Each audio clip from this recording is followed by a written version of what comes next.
돌멩이도 맛깔스러운 음식으로 만들 수 있는 나라가 있습니다. 기적의 연금술사들이 가득한 나라, 바로 중국인데요. 오늘은 이 대단한 나라에서 연금술사들이 어떠한 음식들을 재창조해내었는지에 대해 알아보고자 합니다. 무엇을 상상하든 그 이상입니다. 바로 시작합니다.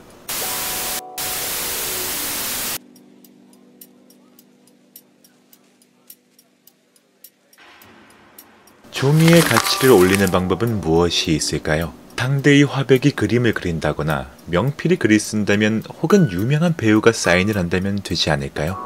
하지만 위대한 중국의 연금술안에서는 이 정도는 그저 애기들 장난이었습니다. 2008년 중국의 광시 장족자치구 난닌시에서는 가짜물을 구입해 피해를 입었다는 사람들의 제보가 끊이질 않았는데요. 과연 이 가짜무는 무엇이었을까요? 육안상으로는 색깔, 양이 일반 무와 너무나도 똑같이 생겨 차이가 없었지만 막상 잘라보면 겹겹이 층이 나 있는 것을 확인할 수 있었고 손으로 눌러보면 단단한 무의 느낌이 아닌 움푹 패이는 종이의 질감이었다고 하는데요. 경찰이 조사해본 결과 이는 놀랍게도 종이로 만든 가짜무로 밝혀졌습니다. 이 가짜무를 먹은 사람들의 수는 적지 않았으니 심한 복통과 설사에 시달려야 했고 대대적인 조사가 진행되었다고 하는데요. 이러한 기적의 땅 중국에서는 이러한 식품들의 연금술에 어떻게 대처하고 있을까요? 중국은 자타를 공인하고 상당히 엄격한 법적 기준을 자랑합니다. 소비자에게 식품 가격의 10배에 달하는 배상금을 지급하거나 심할 경우 사형이라는 중형을 선고하기까지 하는데요. 그럼에도 이들의 범죄율은 전혀 줄어들지 않고 있습니다. 벌금 10배를 배상할 돈이 있었으면 이런 연금술사들이 생겨나지도 않았겠죠.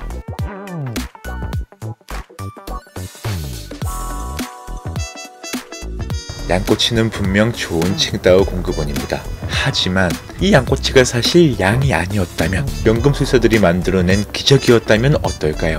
중국 산시성에서는 병들어 죽은 고양이나 오리로 만든 양꼬치를, 아니 양꼬치 같은 고양이, 오리꼬치를 세상에 속여 판매해왔습니다. 이마저도 3년간 산시성 꼬치구이점에서 일해온 한 남성이 꼬치점 주인들이 알고는 도저히 먹을 수 없는 불량꼬치들을 만들어 판다고 양심선언을 하고서야 세상에 알려지게 되었는데요.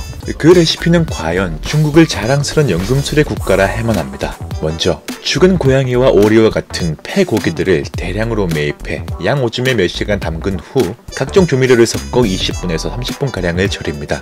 그 후 이 고기에 양고기 기름을 두르고 향료를 뿌려 손님상에 올린다는 건데요. 중국의 서민 음식이 한순간에 고양이 오줌 절인 고기가 되는 이 생산 공정은 그 당시 중국을 충격의 도가니에 빠뜨렸으니 문제는 여기서 끝이 아니었습니다. 이로부터 3년 뒤인 2013년 중국의 또 다른 연금술사들이 쥐, 여우고기에 각종 첨가제를 섞어 판매를 해온 사실이 밝혀집니다. 당시 중국 경찰은 2009년부터 1000만 위안, 한화 약 18억 원의 가짜 양고기를 제조해온 63명을 체포하고 가공공장 등 50여 곳을 대대적으로 단속합니다. 이들은 쥐, 여우고기에 공업용 젤라틴과 카멘을 섞어 말 그대로 진정한 연금술의 그 길을 실현했죠. 이 당시까지도 길거리에 파는 양꼬치 구이고기는 가짜가 적지 않았으며 주로 쥐, 여우, 고양이 고기로 만들어졌다고 합니다. 지금은 잘 모르겠네요. 다만 최근 기사는 상당히 뜸해진 편이긴 합니다. 여기에 저를 포함한 세상의 지선인들이 분노할 만한 사항이 있었으니 중국에서 고양이들은 꽤나 오랜 시간 동안 업자들의 소시지용으로 활용되어 왔습니다. 2018년에는 중국 텐진시에서 400마리의 고양이들을 산둥성 지방의 소시지 공장에 보내려던 불법 도축장이 세상에 드러났으니 10여 마리씩 좁은 철창에 빼곡히 들어찬 모습은 상상 그 이상으로 끔찍합니다. 이 고양이들은 늘 그래왔듯 개고기와 여우고기 등과 섞여 소시지와 꼬치구이에 활용될 예정이었죠. 아휴 진짜...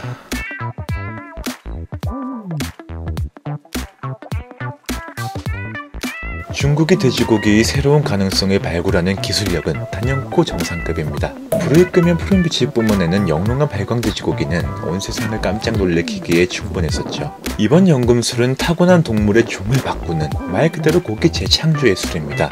바로 돼지고기를 쇠고기로 만든 선전시의 연금술사 이야기인데요. 돼지고기에 첨가제를 바르는 방식으로 만들어진 이 연금술은 도매시장에서 쇠고기 가루로 불리는 식품 첨가제로 가공되며 이는 육질을 쇠고기와 비슷하게 만들 뿐만 아니라 강한 향 덕분에 돼지 외에 또 오리고기, 닭고기까지 쇠고기로 둔갑시키는 기적을 만들어냈습니다. 인터뷰에서 첨가제 판매원은 자신만만하게 첨가제만 섞으면 언제 어디에서든 소고기를 만들 수 있다고 주장했는데요. 첨가제의 가격은 3,000원으로 단 한 통으로 25kg의 돼지고기를 쇠고기로 만들 수 있었습니다. 쇠고기가 돼지고기보다 2배가량 비쌌던 중국에선 당시 상당히 선풍적인 인기를 이끄는 데 성공했으니 결론적으로 종업원이 판 첨가제를 1차 구매자인 연금술사들이 가공하면 아무것도 모르는 2차 소비자들이 고스란히 소같은 돼지를 먹는 셈. 그렇다면 이 첨가제는 과연 안전은 했을까요? 해당 첨가제는 유기화합물, 즉 붉은색을 띠는 공업용 파라핀과 염화나트륨으로 구성되어 몸에 해로운 화학성분이 많아 간장, 신장에 극약이고 많이 섭취하면 암 발생과 기형아 출산의 확률 또한 어마어마하게 증가합니다. 그리고 놀랍게도 위대하신 연금술사께서는 이에 대해 이렇게 말했습니다. 첨가제를 많이 사용하는데 맛으로 구별 못합니다. 몸에 안 좋은 건 물론 저도 알죠. 2011년에 선전시에서 나왔던 이 고기연금술은 2013년 산시성 시안시에서도 발각되었으니 1kg에 33위안, 한화 5,800원에 판매하여 부당 이익을 챙겼으며 공안은 단속 현장에서 자그마치 17톤 규모의 가짜 소고기를 압수했다고 합니다. 양심을 재료로 삼는 기적의 연금술, 소처럼 일하는 루팡에게 상당히 불쾌했던 소식, 소고기로 만들고 싶은 쇠고기 연금술사 이야기였습니다.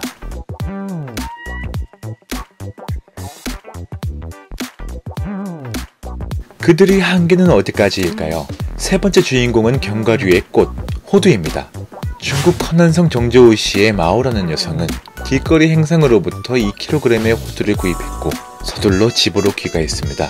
그러나 자세히 호두를 살펴보던 그녀는 이윽고 호두에 이상한 자국이 남아있는 것을 발견하는데요. 호두 안에는 놀랍게도 시멘트가 가득 들어있었고 이 작품의 제작자는 고객 감동을 위해 소리가 나지 않도록 빈틈의 종이들을 가득 채워 공업용 풀로 마감 처리를 해두었습니다. 과일이나 견과류를 구매할 때 무게의 양으로 금액을 매김받는 중국에서 왜 시멘트를 넣었는지 알 수 있겠죠?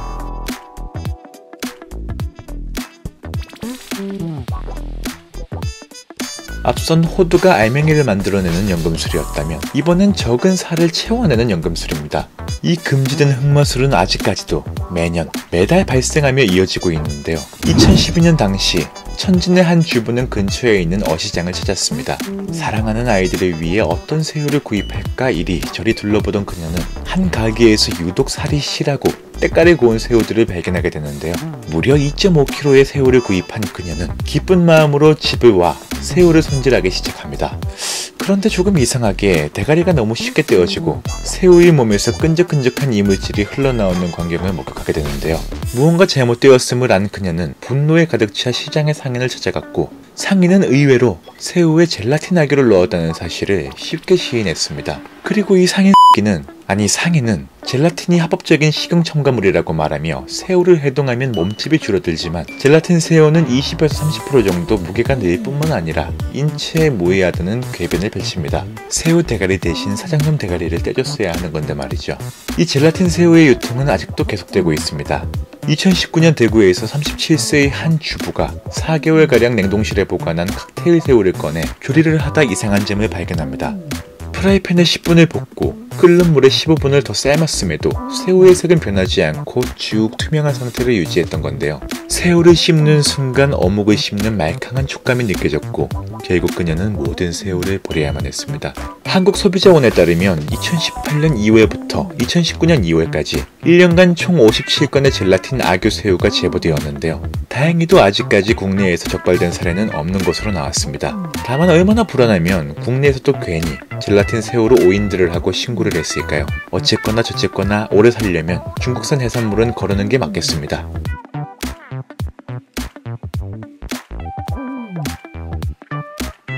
중국 운남성에서 하나의 제보가 나왔습니다. 자신들의 회사에서 구매한 쌀에 플라스틱이 나왔는데 이미 먹은 지 이틀이 지나 도움이 필요하다는 내용이었죠. 위시시 홍타구 시정감독관리국에서는 플라스틱이 포함된 13포대의 쌀에 대해 압류 조치를 취하고 조사를 실시하였으니 문제가 된 쌀 포장지에는 원산지가 해이롱 장성으로 표시되어 있었고 여기에는 우량 품질 25kg짜리 쌀향기 제품이라고 기재되어 있었습니다. 그리고 그 안에는 쌀이 아닌 하얀색 플라스틱 물질이 섞여 있었죠. 정말 교묘하게 만들어진 것이 이 플라스틱 쌀을 불로 태운 경우 풀처럼 끈적거려 바로 표가 났으나 밥을 할 때처럼 익혀버리는 경우엔 두 종류 쌀의 차이점을 발견하는 것이 불가능했다는 겁니다. 이 문제의 쌀은 100여 포대가 넘게 발출되었으며 사건 연루자들을 불구속 입건함으로써 일단락되었죠. 문제는 이걸 지네만 처먹은 게 아니라는 건데요. 나이지리아에서 이보다 앞선 2016년 당시 102봉지 이상의 중국산 플라스틱 쌀이 발견되었으니 크리스마스와 연말 연시가 다가오던 시기에서 아프리카 국가의 쌀 가격이 급증함에 따라 가짜 쌀이 유입되었던 겁니다. 플라스틱 쌀은 아무리 끓여도 물에 풀어지지 않았다고 말하며 이것들은 2015년에도 중국 시장에서 흘러나와 인도, 인도네시아, 베트남 등에 수출되어 전 세계를 긴장에 빠뜨린 바 있습니다. 참고로 이 플라스틱 쌀이 나타나기 1년 전에는 그 초기 모델인 종이 쌀이 한간의 화제가 된 바 있었습니다. 진짜 가지가지 한다.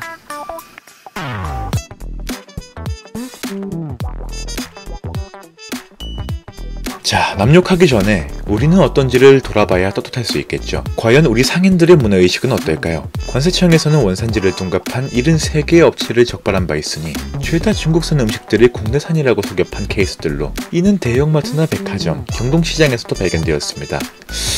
연금술을 맛보고 싶으면 중국산 미역, 미꾸라지도 국산으로, 중국산 쌀도 국산 햅쌀로. 이게 어제 오늘의 일이 아닌데요. 2012년에는 중국을 오가는 국제여객선에서 중국산 미역국을 먹은 70대가 숨지는 사건도 있었습니다. 이건 뭐 아무것도 아니고 별별 음식들의 원산지를 속여 파는 건 전국 각지에 만연한 현상입니다. 그래 뭐 적어도 우린 먹을 수 있는 걸 속이네 라고 생각했는데 여러분이 잘 아시는 금지된 약물을 사용하여 만들어낸 살충제 계란 역시 친환경 농장에서 만들었던 사례를 통해 우리도 마냥 깨끗하다고 보일 수 없음을 알 수 있습니다. 제발 부끄럽게 먹는 걸로 장난치지 맙시다. 자, 오늘은 이렇게 중국의 음식 연금술에 대해서 쭉 살펴봤는데요. 설마 이게 전부일 거라고 생각하신 분들은 없으시겠죠? 이 외에도 중국은 가짜 계란, 피임약으로 재배한 오이에 비닐로 미역을 만들고 접착 테이프로 가짜 해파리를 만들어 신경계통을 손상시키는 독성 물질을 만드는가 하면 폐타이어나 신발 가죽으로 버블티 알갱이를 만들어낸 것들이 발견되었습니다.